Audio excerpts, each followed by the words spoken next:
I give every single day my absolute best. I try my hardest every single day. But that wasn't, it took a long process. I tell people all the time, I didn't get my life right until I was 32 years old. I'm 33. My teachings are based on my experiences, my raw, candid, authentic truth. Anyone can learn from what I've learned. This is me, my story, my methods, my healing, my overcoming. Thank you for stopping by.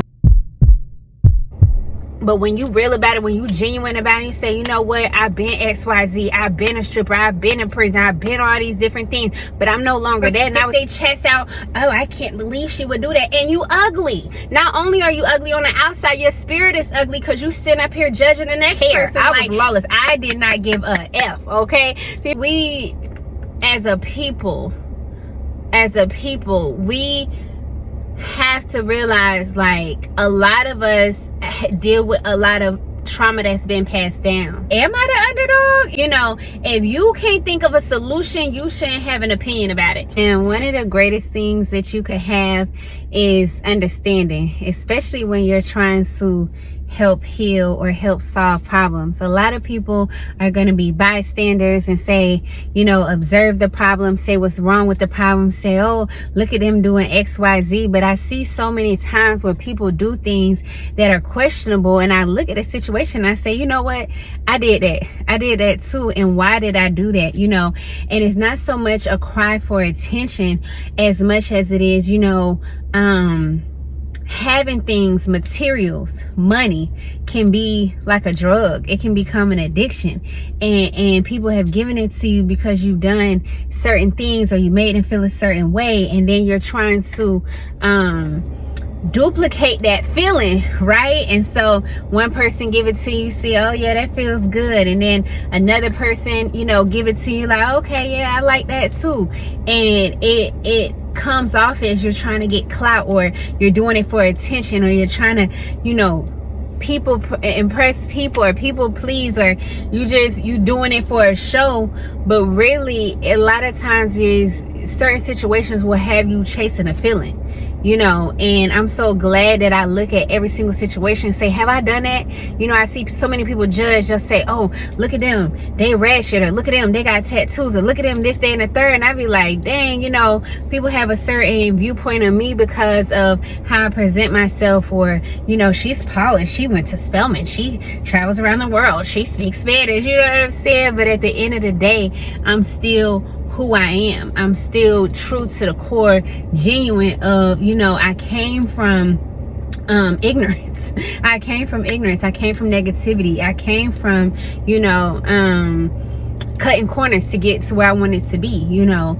And so I can't, if you know, I look at certain situations, say, oh, these young girls doing this and that. Man, when I was young, right, they talk about the music, man, when I was young, we was listening to Baby D, Lil C, Dance Free, Out Your Seat, Show That, blah blah blah. If you know, you know what I'm saying. So we was listening to Just As Bad. I grew up on Too Short, you know, Freaky Tales, you know. And so it's like we look outwardly and want to judge every single situation, but for the people who are really trying to change and really trying to make a change and really try to be example, that's all you got to do is live right.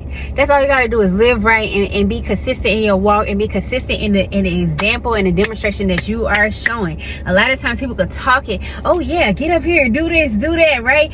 And people see straight through your spirit, they see straight through your bull stuff, and they know, you know what, this person is not really, you know, genuinely who they're trying to present themselves to be.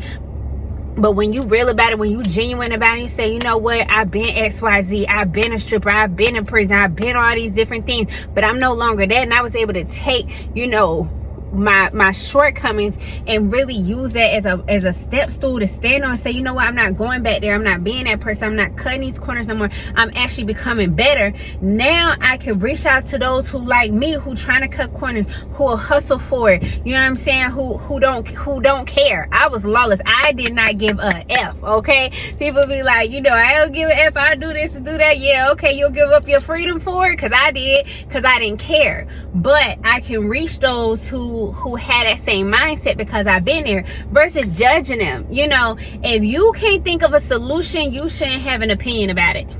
If it ain't something you could fix, if you don't feel like you could fix it, if you don't feel like you can make it better, why are you even talking about it? Why are you even talking about it? Because it makes you feel good. It make you feel good. You ain't got nothing else better to do. You ain't got nothing else better to say. You just like them. You know, no sin is greater than another. You know, and I trust me. I feel like, I asked myself the other day, like, am I the underdog? You know, I've seen more people counting on me to win, counting on me to lose, than I seen counting on me to win. I've seen so many people want to count me out and hope that I lose, more than I seen people cheer me on. And the crazy part is that people will say in the distance, oh, I believed in you, I cheered on you, but the people who actually called my phone, prayed with me, was there for me, listened to me, with all my people gone on everything. I got one more person, my godmom, but everybody else, y'all can say what y'all want to, but at the end of the day, when you're really trying to make a change, you're really trying to help people be better and really trying to be that influence, you know what I'm saying, and really making a change versus just talking about it. You're not gonna sit up there and judge. You know, I see people, oh, why her nails so long? Oh, you know she really a criminal, you know, and all this stuff. But guess what? You a liar. You got a jealous spirit. You ain't telling your truth, right? So at the end of the day, it's like, don't try to point the finger, because what they say, you got 3-4 fingers pointing back at you. Be true to who you are, yes, but don't judge other people for being true to who they are.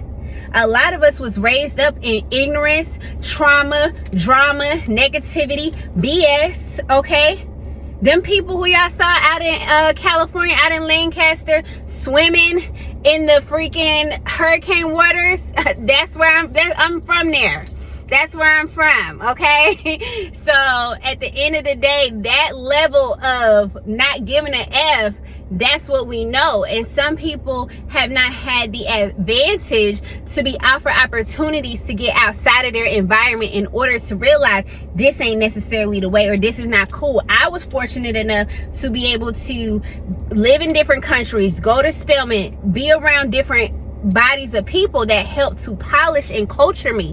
But I'm not gonna go back and judge and be like, oh, she ghetto, or I was too. Like, I just wanted to have this candid moment and really address those who are constantly pointing their fingers, constantly judging, and not really taking the time to ask themselves, have I did this? Have somebody I know did this?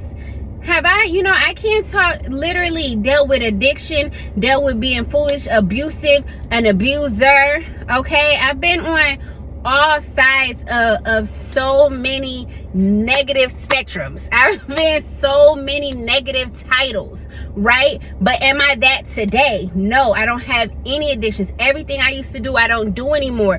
I don't even date. I don't even sleep with people. Like, I know I'm going far in my business, y'all. I do plan to talk about that later. But I'm nowhere near who I used to be, like, for real. And so change is possible. It's a mind thing. It's a mind thing. But if we just hold people to what they're doing right now versus saying, yo, you could do that better, you can have a different person. All the person has to do is shift their perspective. A lot of times we don't see what we're doing at that moment as foolishness, or we don't see it as unnecessary. We feel like, oh, this is what's making us feel good for the moment. And a lot of times people have certain attachments to people, things, places, feelings, sexual acts, things that are not serving them. They have that strong desire to it because it's feeding the lower part of them. But versus us saying, oh, we all been a fool before. We all done made a mistake. We all have not giving every single day our best. Should we now? Yes. I give every single day my absolute best. I try my hardest every single day. But it took a long process. I tell people all the time, I didn't get my life right until I was 32 years old. I'm 33. I'm 33. People have looked at me in a certain way, like, oh, look at her, she came home, she did XYZ. Like, yeah, I didn't get my life right till I was 32 years old. I didn't really say, you know what, I'm gonna live my purpose. I'm gonna write a book. I'm gonna teach. I'm going to talk about the word of God. I'm going to tell my story. I'm going to counsel. I'm going to spend time with people. You know, I was more so on, you got to pay me to talk to me. If you know, you know. I was like that, you know. But I realized it's not about the material things. It's about what God is calling me to do. And when other people who are going through similar situations like me, when I come in contact with them, I'm asking them, yo, what is your purpose? What are you called to do? What do you do naturally? What do you like to do? Because when you're focused on everything else but what's inside of you, it's because you're running from who's inside of you. You're running from that gift, that calling, that greater part of you, that when it comes out, you're just gonna be there. I think I feared being there. Like, I can't see I could not imagine myself not smoking weed. I could not imagine myself not drinking. I couldn't imagine myself not smoking cigarettes. For real. If you know me, anybody who actually knows me, the fact that I don't do any of them things anymore is mind blowing. I could not see myself not doing any of those things. But when I started to focus on my purpose, okay, what's my purpose? My purpose is to teach. My purpose is to uplift. My purpose is to heal. My purpose is to be an example. My purpose is to be a light. My purpose is to cause people to want to be better, right? And so how it took me going through all these different situations for me to even want to be better for myself. So now I can actually talk about the process. I can actually say, this is what it took to be better. This is, you know, what it's like. This is what I had to do. These are the things I told myself. This is how I replaced certain habits. I stayed active. You have to go through some things to really be able to talk about them from a real perspective. But to sit here and be like, I'm gonna just sit up here and act like I've been through nothing, like, that's not real, yo. And to sit there and judge, like, that's so phony. Like, no, none of us have room. None of us have room. None of us are perfect. None of us are perfect. I used to, back when I was, you know, on my rah-rah, I used to get mad because, you know, those girls stick their chest out. Oh, I can't believe she would do that. And you ugly. Not only are you ugly on the outside, your spirit is ugly because you sitting up here judging the next person. Like, everybody not going to get the opportunity to go get an OnlyFans because don't nobody want to look at you. You know, y'all judge these girls for their situations and what they doing, or judge these young men for what they doing. And a lot of people take the easy route because they don't feel like they can make it through the hard route. They don't feel like they can make it to that level in their mind that they feel like they should be at. So they don't believe, like, being at their best self, they're gonna make it, they're gonna survive. When you start doing the right thing, when you've been making money from doing the wrong thing, the first thing you fear is, I'm gonna go broke trying to be good. I'm gonna go broke trying to do the right thing. But when you really realize, like, you know what, I'm gonna do the right thing no matter what, and what's for me is for me. Everything that God meant and intended for me is coming to me, regardless of what I'm doing, regardless of if I, you know, as long as I'm doing the right thing, God gonna make a way. He gonna provide opportunities. I'm going to manifest. I'm going to attract those things that I desire, versus trying to force my way through, trying to lie, connive, scam, manipulate, get it from a dude or whatever. No, I'm going to really put all my trust and faith in God. He's going to provide a way. He's going to open up doors. He's going to give opportunities, and he does that. But it's so hard when you used to fast money, when you used to people to just giving it to you, when you used to, oh, I could go do XYZ, I could do these 3 things and boom, I got it. Then you say, okay, I'm gonna do it. So that's why a lot of times people do not go and do what they're supposed to do. That's why people do not say, you know, let me change right now, because they afraid that their best self is not gonna have all the physical things that they worst self had.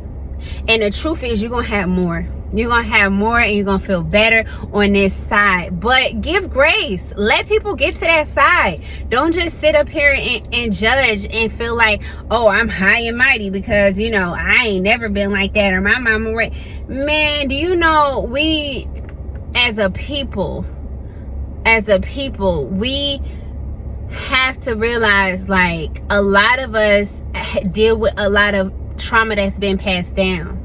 A lot of instability, a lot of negativity, a lot of unfortunate situations that are hereditary. It done came through the bloodline. They call them generational curses. And so people spazzing out, mad, crazy, got anger management issues, violent, don't even know why. Don't even know why it done came through their bloodline. They trying to fight with different things, still survive, you know, be the best and be the best looking, this, that, and third. Like, it's so much internal conflict that we go through as a people. We gotta give grace. We gotta give grace. One thing I do know is once you start thinking better, you start doing better, you start seeing better, better starts coming to you. But if your mind is so engulfed in the BS that's around you, it takes a wake-up call. It takes something happening. It takes something yanking you out of that environment and saying, look, this ain't it. And if you see somebody in that environment and you actually give a D about them, a darn. Yeah, I'm trying to stop cursing. If you give a darn about them, then go grab them out that situation. Be that wake-up call. Before you be a judge, be a wake-up call. That's the message. Before you be a judge, be a wake-up call. Always ask, have I done this before? Do I know somebody who done this before? Can I be a help? If not, let me. Okay, have a great day. Bye. Want to read about my transformation journey and find out how you too can overcome any obstacle? Visit Amazon right now to purchase my book, What is Too Much? How to Do Too Much the Right Way.